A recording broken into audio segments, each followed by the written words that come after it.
અંકલેશ્વર જીઆઈડીસીમાં પાણી પૂરું પડતા રિઝર્વ તળાવમાં મગર જોવા મળ્યો હતો.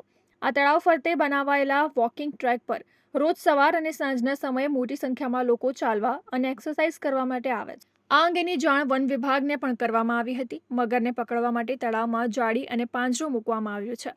જીઆઈડીસીના રિઝર્વ તળાવમાં ઉકાઈ જમણા કાંઠાની કેનાલમાંથી પાણી આવે છે, પરંતુ પાણીમાં કચરો ન પ્રવેશે તે માટે જાળી મૂકવામાં આવી છે. ત્યારે તળાવમાં મગર આવ્યો ક્યાંથી એ તપાસનો વિષય છે. ઉલ્લેખનીય છે કે અગાઉ તળાવમાંથી મગરનું બચ્ચું ઝડપી લેવામાં આવ્યું હતું અને વન વિભાગ દ્વારા સુરક્ષિત સ્થાને મૂકવામાં આવ્યું હતું. ત્યારે ફરી એકવાર મગર નજરે પડતા વન વિભાગ પુનઃ એક્શનમાં આવી ગયું છે.